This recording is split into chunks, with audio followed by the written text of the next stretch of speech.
Hello friends, welcome to Achievers Classes. Today we are going to see a very fresh lecture and very important lecture. We are going to see a lecture series of very important theorems in each and every chapter of standard 10. Okay, 10 स्टँडर्डचे जे very important chapters आहेत. Okay, त्याच्यामधले जे important theorems आहेत हे आपण बघत आहोत. Okay, Pythagoras theorem chapter number 2 मधले पहिले 3 थेरम्स आपण ऑलरेडी बघितलेले आहेत आणि आता आज बघत आहोत आपण थेरम नंबर 4. पहिलं थेरम कोणतं होतं? Similarity of right angle triangle. Okay, हे बघितलं. त्याच्यानंतर थेरम ऑफ जिओमेट्रिकल मीन हे सेकंड थेरम बघितलं. थर्ड थेरम पायथागोरस थेरम बघितला. आज आपण बघत आहोत converse of Pythagoras theorem. Okay, Pythagoras थेरमचा काय बघत आहोत? कॉन्व्हर्स बघत आहोत. आता या कॉन्व्हर्स मध्ये काय की जे पायथागोरस थेरम मध्ये दिलेलं होतं त्याचं अपोजिट. पायथागोरस थेरम मध्ये काय दिलेलं होतं? तुम्हाला एक राईट अँगल ट्रायंगल दिलेला होता.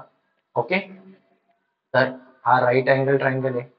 याच्यामध्ये काय तर राईट अँगल ट्रायंगल मध्ये ही जी साइड आहे हायपोटेनसचा स्क्वेअर इज इक्वल टू काय रिमेनिंग टू साइड्स. सपोज ह्या दोन साइड आहेत, ही एक आहे बेस, ही काय आहे height. So base square plus हाईटच्या स्क्वेअर इतका असतो. हे कुठे बघितलं होतं आपण? पायथागोरस थेरम मध्ये. तर त्याच्यामध्ये कंडिशन काय होती की triangle should be right angle. Triangle काय असला पाहिजे? राईट अँगल ट्रायंगल असला पाहिजे. पण आता इथे काय म्हणतायत? In A triangle. Okay, triangle तो कोणताही, तो राईट अँगलच असला पाहिजे असा नाही. ओके, सो ह्या ट्रायंगल मध्ये काय म्हटलंय की स्क्वेअर ऑफ हायपोटेन सॉरी काय म्हटलंय in A triangle square of one of the side. मग वन ऑफ द साइड म्हणजेच लॉंगेस्ट साइड घेऊया आपण. ओके, लॉंगेस्ट साइड काय तुमची एसी. चला गिवन लिहूया. आपल्याला काय दिलेलं आहे गिवन कुठून असतं? इफ पासून देन पर्यंत. ओके, इथे देन आहे बघा, म्हणजे हे तुमचं तुम्हाला काय दिलंय गिवन. काय म्हटलंय? Square of one of the side is equal to the sum. Sum म्हणजे काय? Addition. Sum of squares of remaining two side. Okay, बघूया. In triangle ABC. In triangle ABC. ABC मध्ये काय दिले की हायेस्ट साइड कोणती, लॉंगेस्ट साइड कोणती आहे तुमची? AC. That is nothing but the AC square is equal to काय? इज इक्वल टू काय? Sum of square of. Square करायचंय आपल्याला. काय करायचंय? स्क्वेअर. 2 मिनिटं त्याच्या अगोदर हे रद्द करून घेऊ. Okay, square of remaining two sides. कोणकोणत्या साइड्स उरल्यात? एक एबी आणि दुसरी आहे BC. So AB square plus BC square हे आता ऑलरेडी तुम्हाला दिलेलं आहे. हे काय केलेलं आहे? तुम्हाला ऑलरेडी दिलेलं आहे की काय की हायपोटेनसचा स्क्वेअर. ओके, हायपोटेनसचा स्क्वेअर हायपोटेनस नाही कारण हा राईट अँगलच नाही. की जे वन ऑफ द साइड आहे ह्या साइडचा स्क्वेअर हा रिमेनिंग टू साइडच्या स्क्वेअर इतका असतो. So one of the side म्हणण्यापेक्षा काय म्हणायला पाहिजे होतं त्यांनी? Longest side. काय म्हणायला पाहिजे होतं? Longest side. पण ठीक आहे, चला काही हरकत नाही की लॉंगेस्ट साइड काय आहे? लॉंगेस्ट साइडचा स्क्वेअर हा रिमेनिंग टू साइडच्या स्क्वेअर इतका असतो. हे आपल्याला दिलेलं आहे.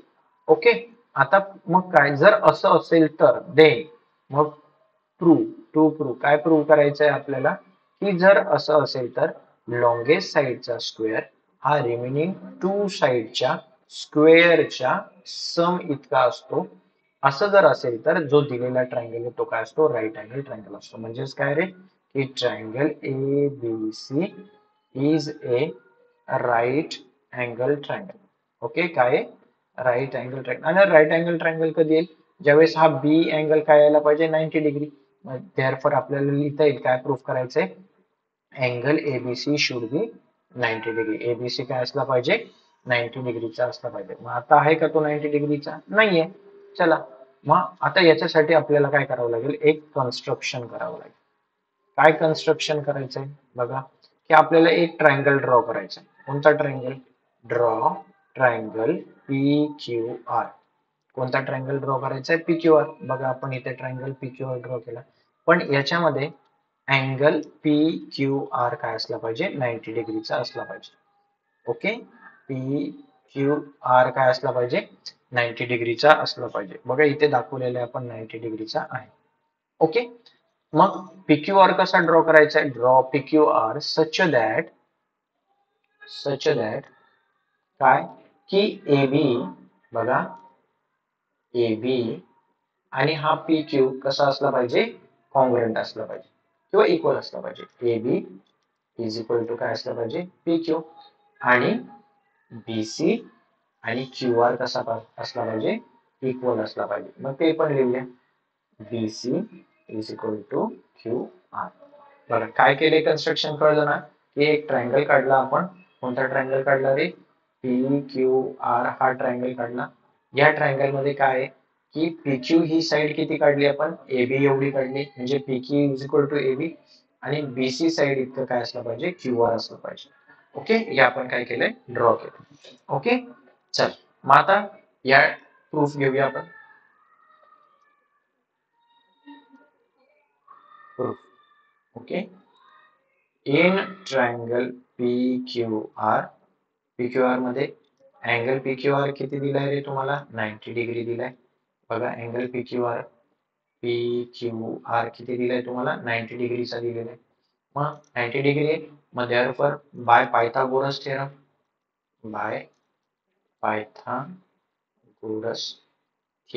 पायथागोरस थिअरमने काय म्हणू शकतो आपण? की हायपोटेनस काय? PR square is equal to PQ square plus QR square लिहू शकतो का? बरोबर. काय हायपोटेनस काय तुमची? PR square is equal to काय? PQ square plus QR square. हे कशाने लिहिलं आपण? Pythagoras theorem. पण इथे चेक करा, PQ म्हणजे काय रे? बघा PQ म्हणजेच काय? AB म्हणजेच काय? PQ आणि AB इक्वल टू आहे. या PQ च्या ठिकाणी मी जर AB टाकला तर चालेल का? PQ च्या ठिकाणी टाकला AB. इथे PQ चा स्क्वेअर आहे, PQ चा स्क्वेअर आहे म्हणून AB चा पण काय करावं लागेल? स्क्वेअर. पुढे काय? प्लस प्लस QR च्या जागी आपण BC टाकलं तर चालेल का? Yes, BC. इथे QR चा स्क्वेअर आहे, सो मी इथे काय करतो? BC चा स्क्वेअर. इकडे काय राहिलं रे? PR square. ओके, ऑलमोस्ट आपलं हाफ डन झालेलं आहे. पुढे बघा, आता बघा AB square plus BC square. Okay, AB square plus BC square याच्या ठिकाणी मी काय लिहू शकतो? AC लिहू शकतो का? सो मी काय लिहेल? PR square as it is. बघा हा PR square as it is. AB square plus BC square याच्या ठिकाणी मी काय लिहितो? AC square. हे कुठून लिहिलं रे आपण? हे आपल्याला गिवन मध्ये दिलंय. हे गिवन मध्ये दिलंय बघा. AB square plus BC square is equal to काय? AC square. म्हटलंय ना त्यांनी. काय म्हटलंय? की square of one of the side is equal to the sum of square of remaining two sides. दिलंय ना? ओके, मग इथे लिहिलं AC. आता काय करूया? Taking square roots on both side. Taking square roots on both sides. दोन्ही साइड्सला स्क्वेअर रूट घेऊया. सो काय मिळेल तुम्हाला? स्क्वेअर रूट मध्ये PR स्क्वेअर. इकडे काय मिळेल? स्क्वेअर रूट मध्ये AC square. So square square root cancel. काय राहिलं रे? PR is equal to AC. Okay, याला हवं तर 1 नंबर द्या, याला म्हणा 2. मग एक गोष्ट लक्षात घ्या. बघा काय दिसतंय तुम्हाला? की इथे काय दिलंय? पहिलं AB is equal to PQ आपण कन्स्ट्रक्शन मध्ये लिहिले. त्यानंतर लिहिलं होतं BC is equal to QR.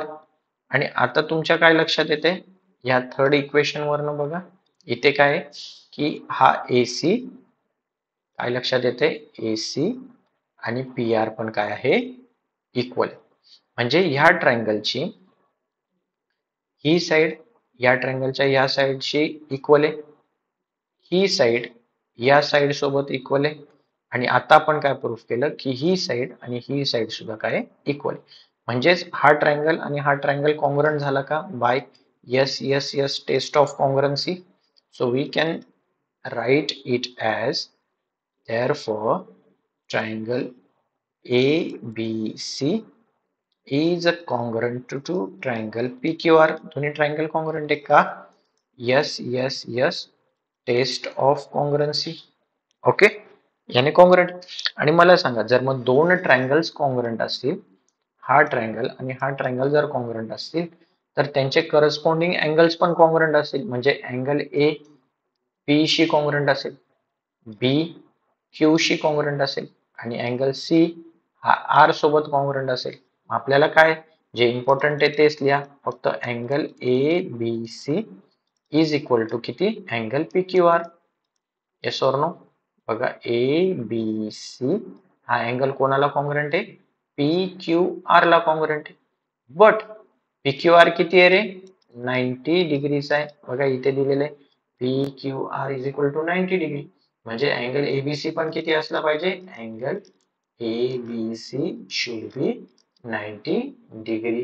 हेच तर आपल्याला काय करायचं होतं, प्रूफ करायचं होतं की अँगल एबीसी काय असला पाहिजे, 90 डिग्री असला पाहिजे. आणि जर एबीसी 90 डिग्रीचा असेल तर आपल्याला जो दिलेला ट्रायंगल आहे that is nothing but the triangle ABC is a right angle triangle. Okay, right angle triangle. बघा एक गोष्ट लक्षात ठेवायची इथे, काय लक्षात ठेवायची या थेरम मध्ये तुम्हाला कॉन्व्हर्स मध्ये काय दिलेलं आहे की जी हायेस्ट साइड आहे, काय हायेस्ट किंवा लॉंगेस्ट जी साइड आहे ही लॉंगेस्ट साइड काय आहे, उरलेल्या दोन साइडच्या काय आहे, स्क्वेअरच्या समच्या इक्वल. ओके, ठीक आहे. सो हा होता converse of Pythagoras theorem. I hope तुम्हाला हा देखील थेरम प्रॉपरली कळला असेल. ओके, जर आवडला असेल लेक्चर तर लाईक करा, शेअर करा, सबस्क्राईब करा. Thank you, have a great day.